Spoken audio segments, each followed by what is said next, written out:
وصحبه أجمعين. رب اشرح لي صدري ويسر لي أمري واحلل عقدة من لساني يفقه قولي. سبحانك لا علم لنا إلا ما علمتنا إنك أنت العليم الحكيم ولا حول ولا قوة إلا بالله العلي العظيم. قال الله سبحانه وتعالى في كتابه الكريم: أعوذ بالله من الشيطان الرجيم. إن الذين آمنوا والذين هاجروا وجاهدوا في سبيل الله أولئك يرجون رحمة الله والله غفور رحيم. Yang dimuliakan lagi yang dikasihi saudara pengurusi majlis, yang berbahagia Tuan Pengarah Kesihatan Hospital Bahagia ini, yang bahagia Tuan Haji Yasir, pegawai-pegawai perubatan, tuan-tuan, puan-puan, hadirin hadirat muslimin muslimat yang dirahmati Allah sekalian. Alhamdulillah, setinggi-tinggi kesyukuran kita panjatkan kehadirat Allah Subhanahu wa taala. Karena pagi ini Allah izinkan kita untuk berkumpul beramai-ramai dalam dewan yang mulia ini bagi memperingati satu peristiwa yang sangat penting di dalam sejarah hidup baginda Nabi sallallahu alaihi wasallam, yaitu hari baginda dipindahkan daripada Mekah ke Madinah. Itu dipanggil hijrah. Ya, kita memperingati peristiwa hijrah yang berlaku terhadap Nabi Muhammad kita sallallahu alaihi wasallam. Dalam peristiwa ini banyak ayat-ayat Quran yang mengandungi peristiwa ini, tapi yang saya nak sebut pagi ini satu ayat saja dalam surah Al-Baqarah yang sudah saya baca tadi. Innal ladzina amanu walladzina hajaru wajahadu fi sabilillah ulaika yarjuna rahmatallah wallahu ghafurur rahim. Cakap Melayunya, sesungguhnya orang-orang yang beriman dan orang-orang yang berhijrah dan orang-orang yang berjuang di jalan Allah, itulah mereka yang mengharap akan rahmat dari Allah Subhanahu wa taala. Dan Allah Maha Pengampun lagi Maha Pengasihani. Suratul Baqarah ayat 218. Daripada ayat ini kita faham, kalau ndakkan rahmat Allah, kita yang pertama mesti menjadi orang-orang yang beriman. Yang kedua mesti berhijrah.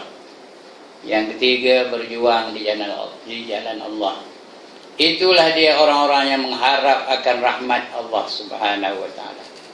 Ndak ke tak ndak rahmat Allah.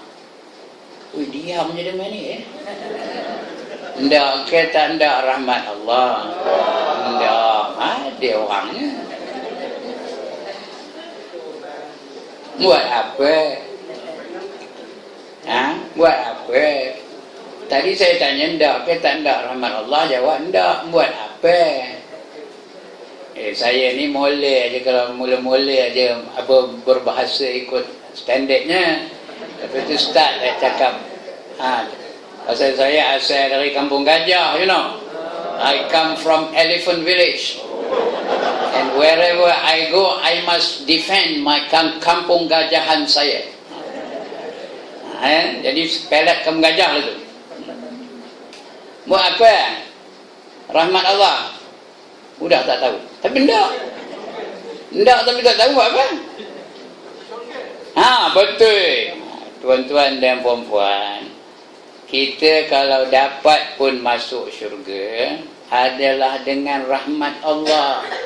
Bukan dengan sembahyang kita, bukan dengan puasa kita, bukan dengan baca Quran kita, bukan dengan sedekah kita, bukan dengan menutup aurat kita, bukan dengan berjuang kita, Bukan dengan apa-apa lain dah ibadah kita tu.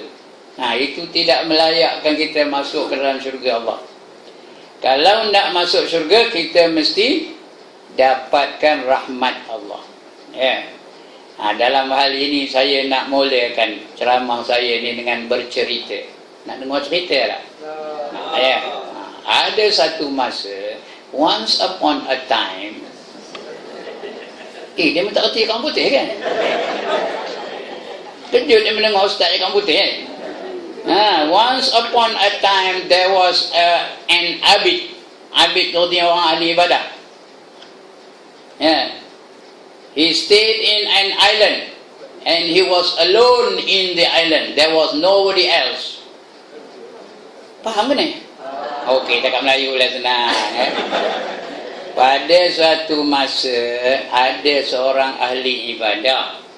Dia duduk seorang diri dalam sebuah pulau. Tak ada orang lain. Kerjanya tak ada buat lain. Semua beribadah kepada Allah Subhanahu Wa Taala. Semayang aja dia, baca Quran aja dia. Wirid zikir aja dia, dan tak ada maksiat. Tak ada langsung maksiat. Apa maksiat? Dia duduk seorang di pulau tu. Nak ambil minum ekor, tak ada kedai ekor. Nak minum arak, tak ada orang kedai arak. Nak ngumpat, tak ada orang nak diumpat. Takkan nak ngumpat pokoknya. Dia dengan pokok-pokok aja di situ. Tahu berapa lama dia duduk seorang-seorang di pulau tu? 300 tahun. Tahu? 300 tahun dia duduk di pulau itu. Wajahnya beribadah saja, mengumpulkan pahala saja. Selama 300 tahun. Cukup 300 tahun Allah tarik balik nyawanya. Bila tarik nyawanya, ditimbanglah segala amalnya. Kita esok ditimbang, tahu dah? Tahu ke tak? Ditimbang esok. Ada dacing di akhirat esok. Nimbang pahala dan dosa kita. Ada orang nak dacing tak? Ya Allah, berlambak mata tepi jalan tu. Apa itulah esok di akhirat tu. Ada dacing tu. Menimbang pahala dan dosa kita. Maka ditimbanglah pahala dia dan dosa dia. Mana ada dosa, pahala ajalah. 300 tahun tak ada kerja lain, hanya beribadat aja. Tak ada dosa langsung. Maka Allah bagi tahu malaikat, perintahkan malaikat, wahai malaikatku, masukkanlah hamba aku ini ke dalam syurga dengan rahmat aku, kata Allah. Sudah sampai ke akhirat, dia action pula. Tahu ke action? Sombong pula tu, ego pula tu. Ya Allah, aku tak sia masuk syurga kamu dengan rahmat kamu. Aku nak masuk syurga dengan ibadah aku selama 300 tahun. Dia cakap orang putih pula dengan Tuhan tu. I think I'm qualified to go into heaven. I've been worshipping you for 300 years. And the pahala I get from the worship must enable me to go into heaven, katanya. Tuhan tak kerti orang putih kan? Maka Tuhan kata okey, kata Tuhan. Tak ada lah Tuhan cakap okey, tu saya lah. Kita timbang mana lebih berat, pahala kamu selama 300 tahun ataupun nikmat-nikmat yang telah aku beri kepada kamu. Ada pernah dengar ayat ni, faman ya'mal misqala dzarratin khairan yarah. Lagi, waman ya'mal misqala dzarratin syarran yarah. Barang siapa berat timbangan kebajikannya, maka dia sentiasa berada dalam keredaan Allah. Dan barang siapa ringan timbangan kebajikannya, maka dia masuk dalam neraka yang bernama Hawiyah. Wa ma adraka ma hiya, tahukah kamu apa yang dikatakan Hawiyah? Narun hamiyah. Iaitu api yang bersangatan nyala ni. Jadi bila ditimbang-timbang, tengok-tengok, pahalanya banyak benar. Tapi bila diletakkan nikmat di sebelah daunnya lagi tu, bukan semua letak nikmat tu, diletakkan sebelah mata aja. Sebelah ini 300 tahun punya ibadah, sebelah ini sebelah mata dia aja. Allah bagi dia sebelah, bukan dua belah mata, bukan telinga tak masuk dia, sebelah mata aja. Bila ditimbang, tengok apa? Tengok berat lagi sebelah mata yang Allah bagi tu. Maka Allah kata kamu tak layak masuk syurga, therefore you are not qualified to go into heaven. Because your 300 years of worship is not enough even to pay half on an eye. Tengah mata pun tak boleh. Oleh kerana itu, kamu tak layak masuk syurga. Maka kalau tak layak masuk syurga, mana? Kemana kalau tak layak masuk syurga? Masuk neraka lah. So you go to pandai, you go to hell. Malaikat, panggil malaikat, tarik orang ini, masukkan dia ke dalam neraka. Malaikat dia pun reti nak derhaka dengan Allah. Apa yang disuruh itu dia buatnya, di akhirat besok. Malaikat tak reti, la ya'sunallaha ma amaruhum. Mereka tak reti nak derhaka dengan Allah tentang apa saja yang diperintahkan kepada mereka. Allah suruh bedai, apa buat dia? Bedai. Allah suruh pelupuh, apa buatnya? Pelupuh. Allah suruh balun, apa buatnya? Balun. Itu dia malaikat. Itu sebab yang menjaga neraka itu malaikat, tak boleh orang. Kalau orang, apa dah? Balun, kata Tuhan, dia pun angkat. Nanti dia takkan kena ni, tak kena dia. Ustaz ke? Kata, yang kamu lain tak ustaznya. Itu kalau orang. Keda. Ada bangkangan. Sebab itu nanti yang menjaga neraka itu malaikat. Begitu juga yang menjaga syurga, malaikat, tak boleh manusia. Kalau manusia ditugaskan menjaga nikmat syurga, macam dia dululah ngambilnya. Sudah habis dia ambilnya, kroninya pula, keluarganya pula. Itu kalau manusia. Tapi malaikat, dia bukan ada apa gunanya. Nikmat tak ada apa gunanya bagi malaikat. Dia bukan jenis makan, bukan jenis minum, bukan jenis tidur, bukan jenis apa, bukan jenis berkenderaan, tak ada. Dia bukan lelaki, bukan perempuan. Jadi dia tak boleh menyelewengkan apa saja nikmat Allah di syurga nanti. Jadi malaikat pun tarik. Bila tarik itu baru dia selenda.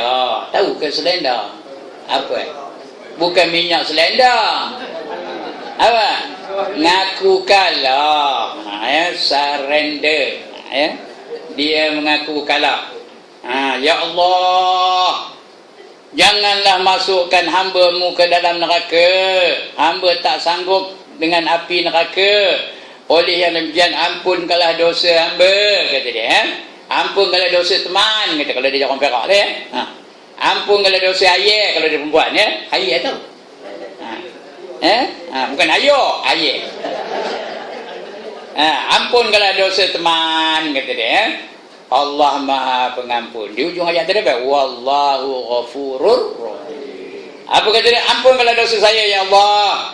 Janganlah masukkanlah saya dalam neraka. Masukkanlah saya ke dalam syurga dengan rahmat Engkau. Allah Maha Pengampun. Lalu Allah ampunkan dosanya dan layaklah dia masuk syurga, tetapi dengan rahmat Allah, bukan dengan ibadahnya.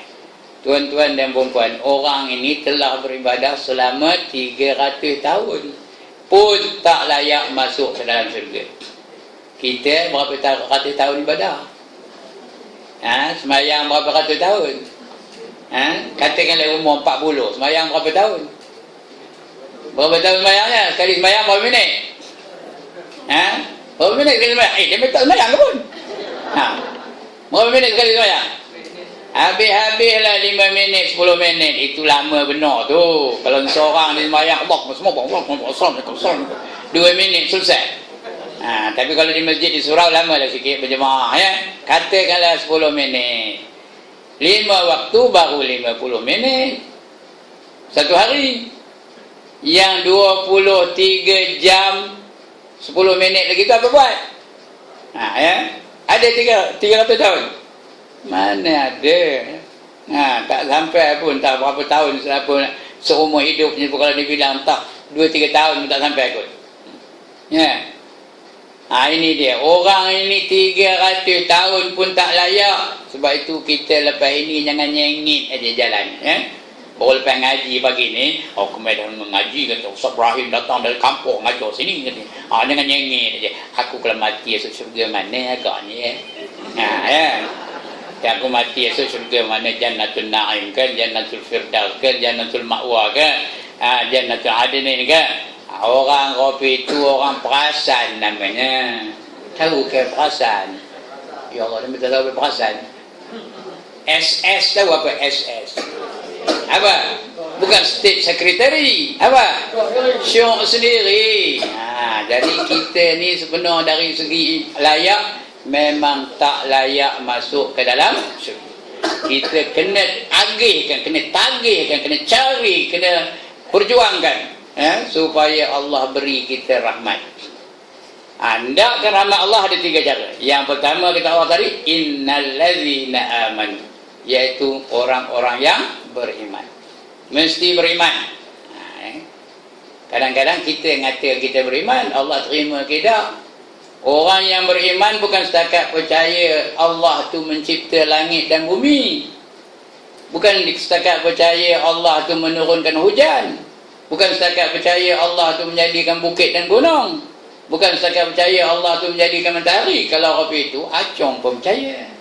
Ya ke dah? Lepas ini cuba tanya Acong tu. Ada Acong ni? Ada kan? Ramasami katanya. Acong, ini langit siapa bikin? Ini bumi siapa bikin? Ini gunung siapa bikin? Ini hujan siapa kasih turun? Apa jawabannya? Apa jawabannya? Tuan Allah bikinlah. Lu bengong kata dia. Orang nanya tu bengong ya. Kita cakap saya ni. Tak betul. Betul. Ya. Jadi iman macam itu tak cukup. Dia kena faham apa yang dipanggil tauhid rububiyah, tauhid uluhiyah, tauhid al-asma' dan tauhid as-sifat. Itu mengenal Allah baru tu. Mengenal Allah ada 4 cara. Kena faham tauhid rububiyah, tauhid uluhiyah, tauhid asma'ul husna dan tauhid as-sifat. Dia mesti faham rububiyah, iaitu Allah sebagai pentadbir. Allah yang menjadikan segala yang di langit dan di bumi. Lillahi mulkus samawati wal ardu wa ma bainahuma, kata Allah. Bagi Allah lah yang memiliki langit dan bumi dan barang yang di antara keduanya, termasuk kita ni. Allah yang punya. Yang itu nak tahu tu, kena faham, kena yakin betul-betul. Allah sebagai pencipta, Allah sebagai pemilik, Allah sebagai pentadbir. Allah menentukan kita ni. Ngapa tuan-tuan dan perempuan kerja di tengah rambutan ni? Ngapa? Kerana ketentuan daripada Allah Ta'ala. Padahal bukan semua orang tengah rambutan ni, semua orang tengah rambutan ke? Tuan doktor kata dia dari Taiping, apa buat tengah rambutan ni? Jadi dah ketentuan Allah Subhanahu Wa Ta'ala. Jadi dia yang mentadbirnya. Saya jadi saya ni, Allah menentukannya. Itu rububiyah. Bila kita mati, bila kita hidup, bila kita kahwin, bila kita beranak dan sebagainya, semua sudah ditentukan oleh Allah Subhanahu Wa Ta'ala. Itu rububiyah.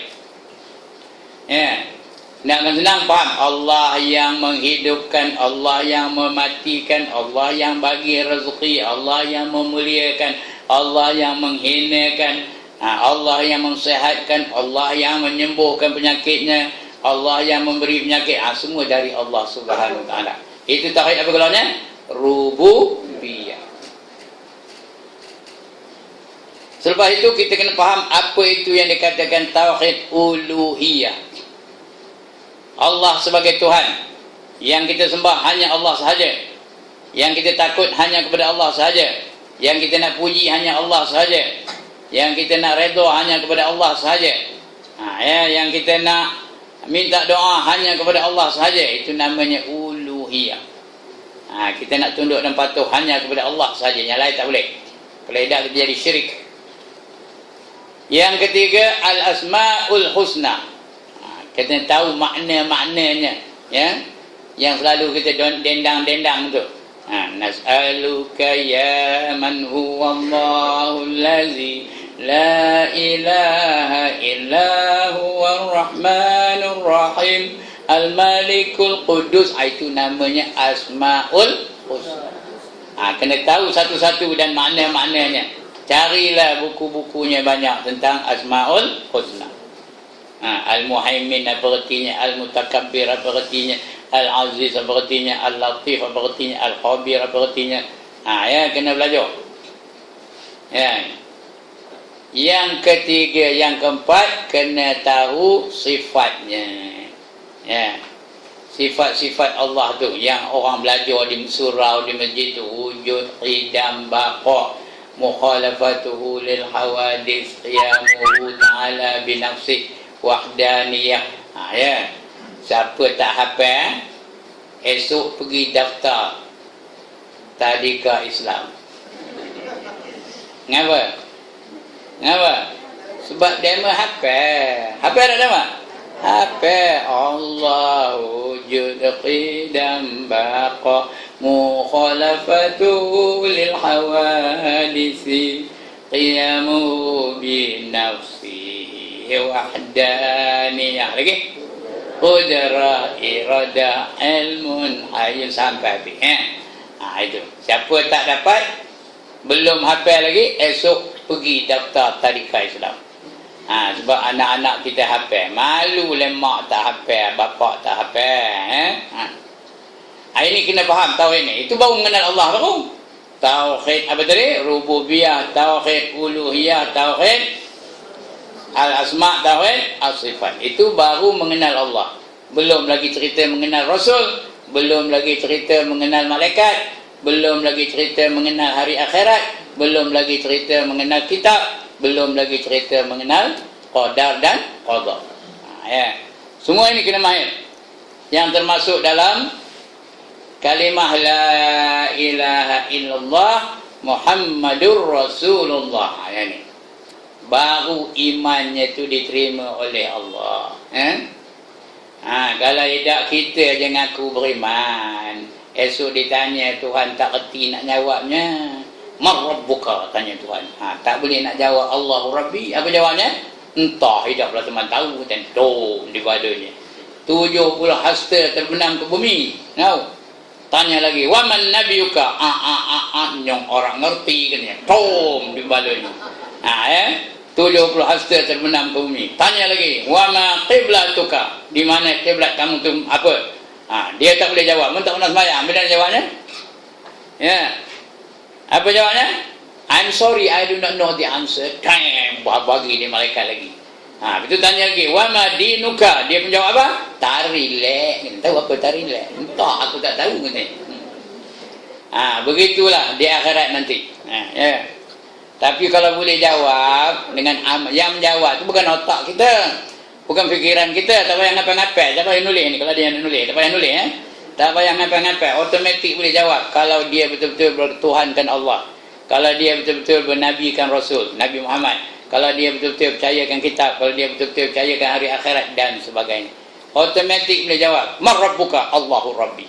Ya, tak payah belajar, tak payah hafal ni. Saya saja untuk ceramah saja. Ya. Wa man nabiyuka? Muhammadun nabiyyi. Wa ma dinuka? Al-islamu dini. Wa ma qiblatuka? Al-Ka'batu qiblati. Ya. Lagi apa? Wa ma imamuka? Al-Quranu imami. Suruh boleh jawab. Bila boleh jawab apa kata malaikat, tidurlah kamu di dalam kubur kamu ini laksana seorang mempelai. Tahu ke mempelai? Ya Allah, tak faham nama apa mempelai. Macam mempelai tidur. Tahu? Tahu on your first wedding night, tak ingat ke? Lena ke tak lena tidur? Lena ke tak lena tidur? Kalau lena bingung jawabnya. Itu dia di akhirat nanti ya. Kalau boleh jawab. Ini iman. Baru satu tu. Innal ladzina amanu. Kemudian iman tu ada tingkat-tingkatnya pula. Yang pertama namanya iman taklid, yang kedua namanya iman ilmu, yang ketiga namanya iman ayan, yang keempat namanya iman haq, yang kelima namanya iman haqiqah. Yang pertama iman taklid, iman ngeko-ngeko, iman pak turut, iman ngikut-ngikut.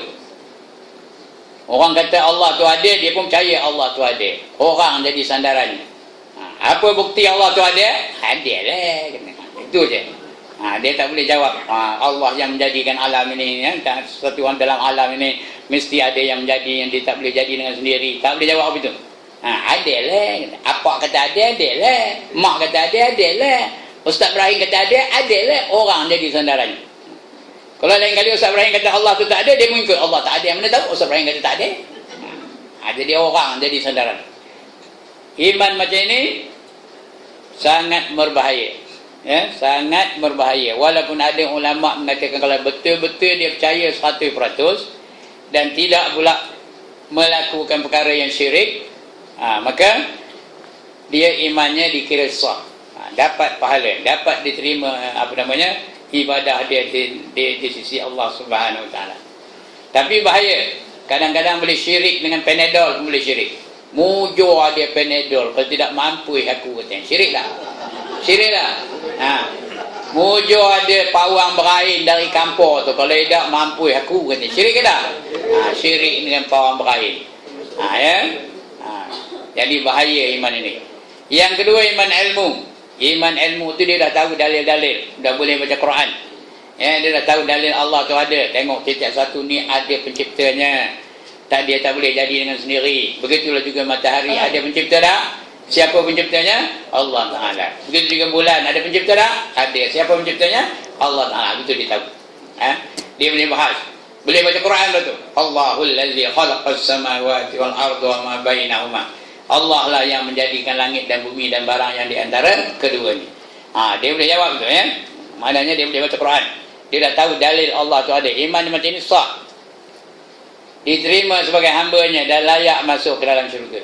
Tapi bahaya juga, kerana iman yang ilmu ni hanya di otak, tapi tak terasa di hati. Tahu tapi tak terasa. Ada tak orang tahu tapi tak terasa? Ada ke tak ada? Siapa tak tahu semayang itu wajib, angkat tangan. Semayang 5 waktu tu wajib. Siapa tak tahu angkat tangan? Tahu ke tak tahu? Tapi ada tak orang tak semayang? Mengapa? Kerana imannya hanya berkisar di otak, tak sampai di hati. Tahu tak puan-puan menutup aurat tu wajib? Diam je dah mana? Tahu ke tak menutup aurat tu wajib? Sudah tahu tu. Wajib artinya apa? Dibuat dapat pahala, ditinggalkan berdosa. Kedudukannya mesti buat. Sudah tahu tu. Tapi ada tak orang tak ada nutup aurat? Ada tak orang terpongi saja kepalanya? Ada tak orang nyemua kain ketang dada aja? Ada. Dia bukan tak tahu berdosa tu, buat juga. Kenapa? Tak terasa dia. Itu iman ilmu. Itu iman ilmu. Dia tak terasa. Dia tahu neraka itu dahsyat, sakit, perit, pedih, tapi tak takut dengan neraka. Dia tahu syurga itu hebat, sempurna, lazat, tapi tak ghairah dengan syurga. Dia biasa aja pada dia. Pasal apa? Dia tak terasa. Ini dia iman ilmu namanya. Ramai ke tak ramai ni? Ramai. Lebih-lebih lagi kata Nabi, yakunu fi akhir zaman ubadun juhalun wa ulama'un fusaq. Akan berlaku di akhir zaman nanti ahli-ahli ibadah yang jahil-jahil dan juga ulama-ulama yang jahat-jahat. Ulama yang jahat. Yang apa? Yang mementingkan dunia daripada ilmunya, mementingkan kepentingan diri dia. Dia hendakkan kedudukan, dia hendakkan harta, dia hendakkan apa. Ulama itu ramai ke tak ada? Ramai. Bagi syarat betul. If you want me to come, you have got to give me this much. Otherwise I'm not going to come. Ada tak? Ada. Dengan yang cakap mau itu tadi. Tanya Sabu Aizat ni. Kalau betul tak? Ada syarat ke? Jangan ada syarat. Kalau tidak, dia jadi ulama fusaq, ulama yang jahat. Jangan ada syarat-syarat. Nak bagi-bagi, tak bagi pun tak apa. Susah bagi orang lepas ni, tak apa. Biar dia kosong tangan, tak apa tapi kalau bagi nyerongin dah dia. Tahu nyerongin. Baik, itu iman ilmu namanya. Yang ketiga, iman ayan. Iman ayan ni iman yang terasa di hati. Allazina idza zukirallahu wajilat qulubuhum wa idza tuliyat alaihim ayatuhu zadatuhum imana. Iaitu mereka-mereka yang apabila disebut nama Allah bergemetar jiwanya. Dan apabila dibacakan kepada mereka ayat-ayat Allah, maka mereka bertambah iman mereka. Ini iman ayan, dia terasa di hati. Dia tak berani meninggalkan yang disuruh dan tak berani melakukan yang dilarang. Cukup waktu orang azan, dia pun nak menyahut seruan azan itu. Tuan-tuan perempuan tahu betul tak? Bila azan, Allahu Akbar, Allahu Akbar, pucat. Ada? Ada ke tak ada? Ada. Alhamdulillah. Beriman belakang lah perempuan, tuan-tuan. Orang iman ayan ni, dia tak masuk neraka. Dia masuk syurga tanpa masuk neraka. Kalau dia memiliki iman ayan ni. Dia ni satu tajuk ni, cerita iman ni. Ini rengkai-rengkai saja ni.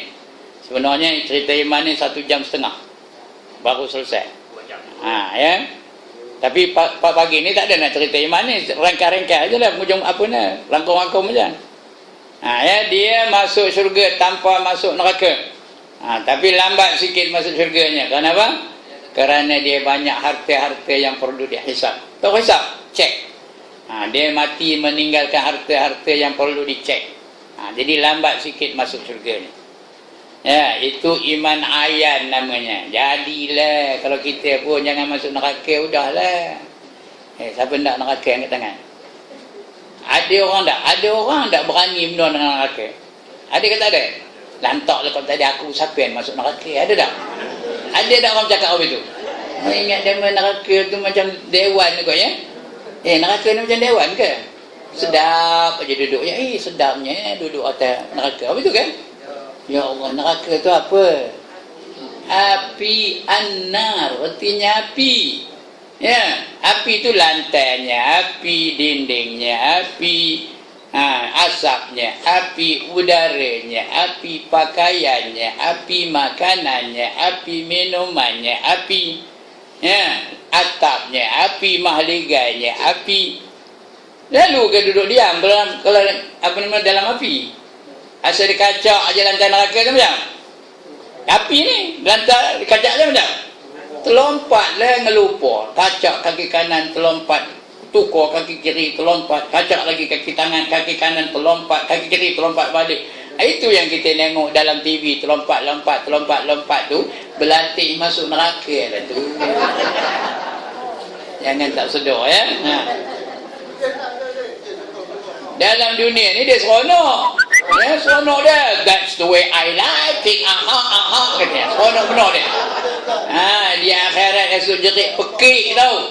Rabbana absarna wa sami'na farji'na na'mal salihan inna muqinun. Kata Allah ya. Wahai Tuhan kami udah lihat dahsyatnya api neraka. Kami dah dengar jerit pekik, aduh, ayoyo, ayah, oh my god, dalam neraka. Tahu itu bunyi tu. Kalau tak masuklah tengok. Nak ke tak? Tak nak dengan masuk. Farji'na, kembalikanlah kami ke dunia. Nak buat apa? Na'mal solihan, nak beramal dengan amalan yang soleh. Nak beramal dengan amal soleh.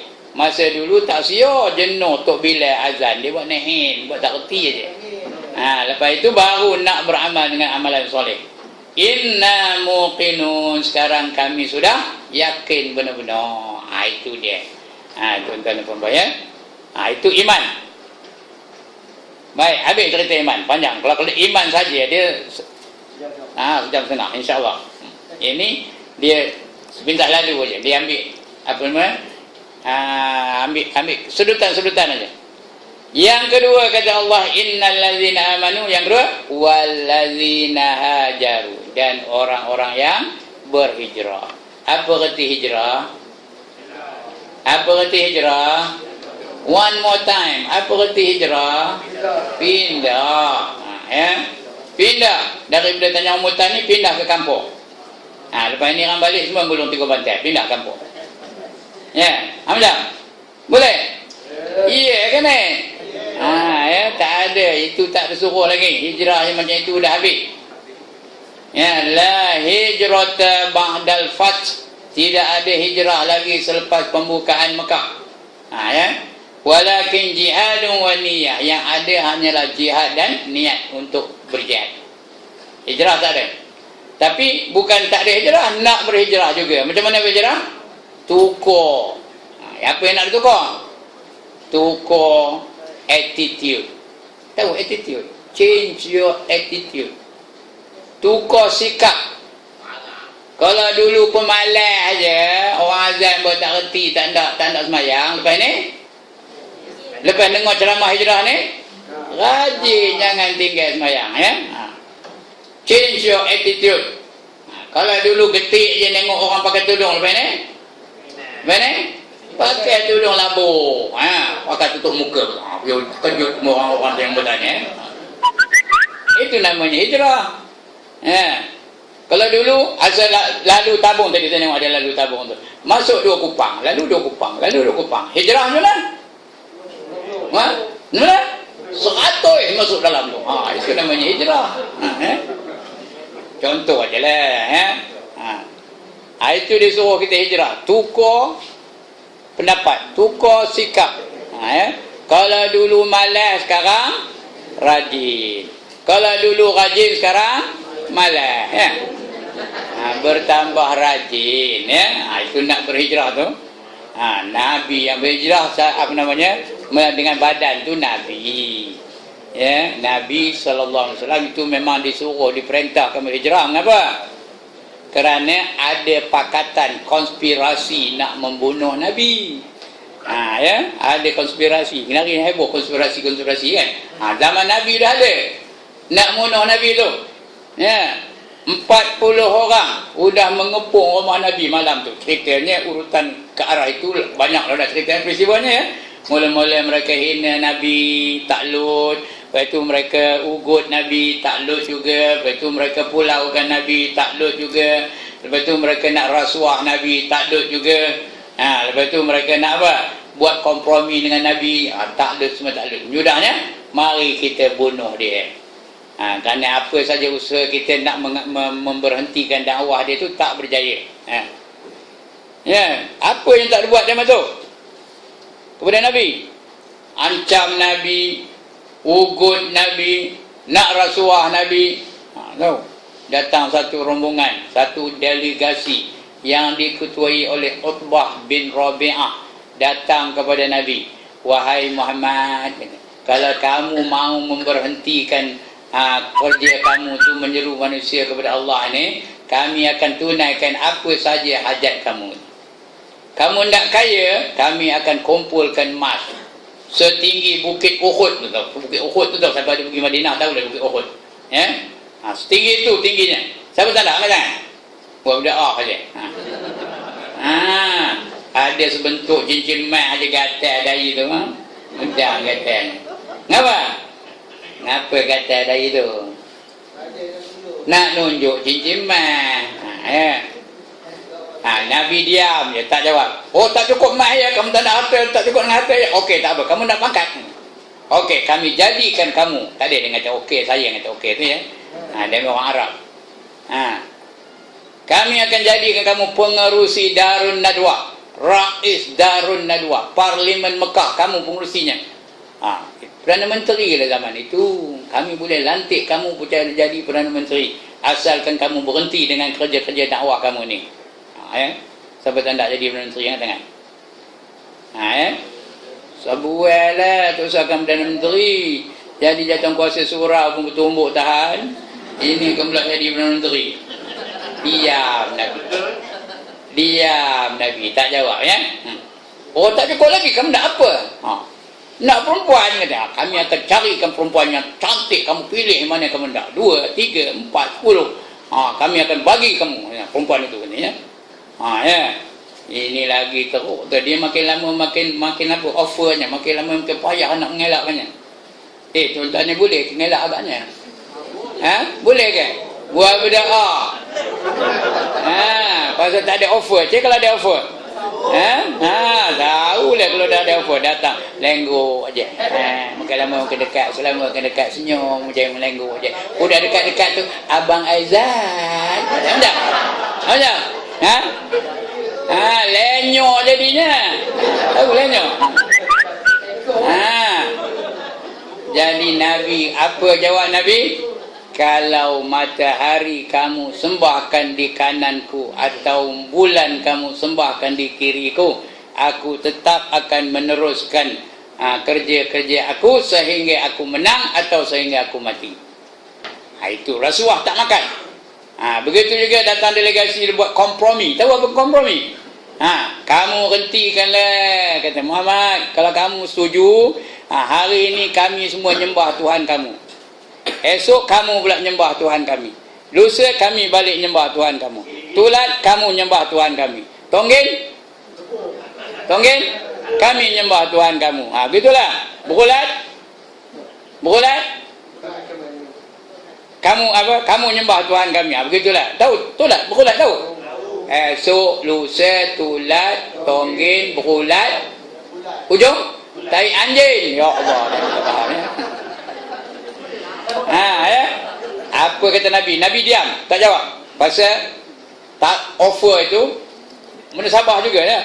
Kita tengok selama 2 tahun siapa lebih berjaya, siapa yang lebih tenang. Kalau kami tenang menyembah Tuhan kamu, kami akan ikut kamu selama-lamanya. Kalau kamu pula tenang menyembah Tuhan kami, kamu pula ikut kami. Itu offer itu. Macam mencabar Nabi lah.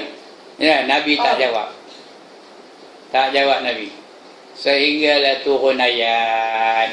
Qul ya ayyuhal kafirun la a'budu ma ta'budun wa la antum 'abiduna ma a'bud wa la ana 'abidum ma 'abadtum wa la antum 'abiduna ma a'bud. Ujung lakum dinukum waliyadin. Allah hajar Nabi Muhammad. Wahai Muhammad, katakan kepada orang kafir tu, wahai orang-orang kafir, aku sekali-kali tidak akan menyembah apa yang kamu sembah. Dan aku tahu kamu pun juga tak akan menyembah apa yang aku sembah. Kamu pun tak nak menyembah Tuhan aku pun tak siur nak menyembah Tuhan kamu, kata Nabi. Ulang 2 kali tu. Udah lepas tu di ujung tu baru lakum dinukum waliyadin. Kamu agama kamu, aku agama aku. Balik saja orang Quraisy tu. Balik saja, empty handed. Ya, pasal apa?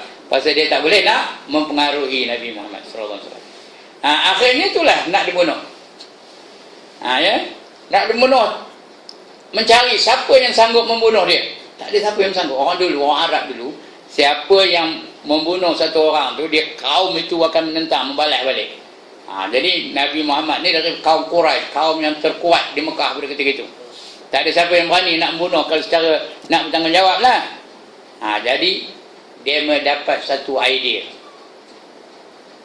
iaitu kumpulkan ahli-ahli tempur di Mekah tu daripada berbagai-bagai puak. Kaum Quraisy seorang wakil, kaum Bani Tamim seorang wakil, Bani ni satu wakil, Bani ni wakil lagi, seorang-seorang satu-satu, 40 orang semuanya.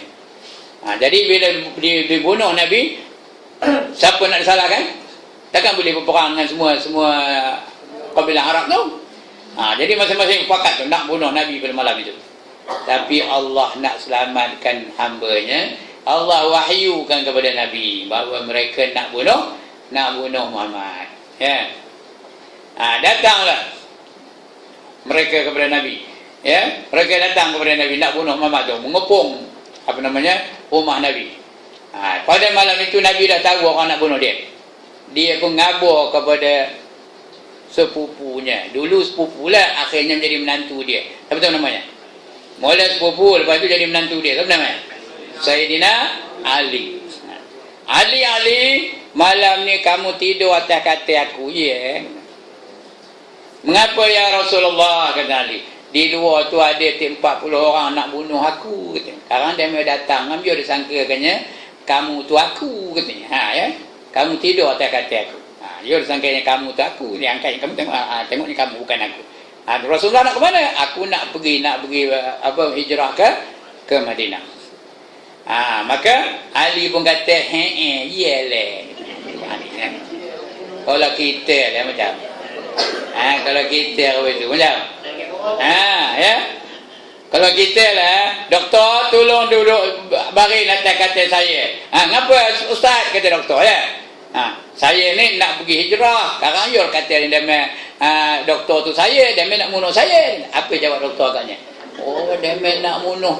Dia nak bunuh ustaz, aku pula nak baring atas katil kamu. Ini tak katanya. Tapi Ali kata apa? Apa kata Ali? Iyalah katanya. Dia setuju je. Maka baringlah Ali tu atas katil Rasulullah. Rasulullah pun keluar. Dia ambilnya sembah. Tahu sembah? Dah tak tahu sembah. Apa sembah?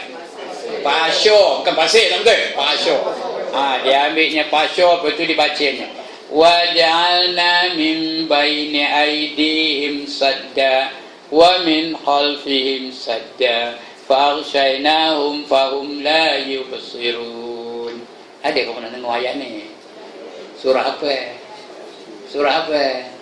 Surah Yasin tiap minggu macam ya Allah. Ya? Lepas tu dia taburnya. Ini ayat halimunan. Balikkan tengok maknanya. Ada tak?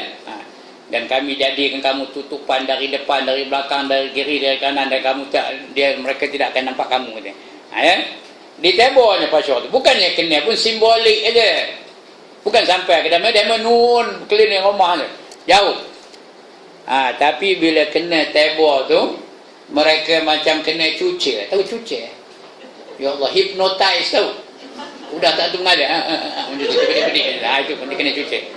Nabi Muhammad pun keluar dari rumah. Keluar. Dia seorang je.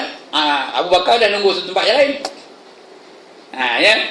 Keluar dari rumah. Ikut depan demo tu. Depan demo tak ada buat apa. Tahan pun hendak apa pun hendak termenung. Kita bedik punya mata. Itu orang kena cuci. Ya. Sampai dia dah jauh. Bila dah jauh baru seorang tu sedar. Muhammad dah lari. Belum katanya lagi. Udah. Belum. Udah. Mau kita tengok.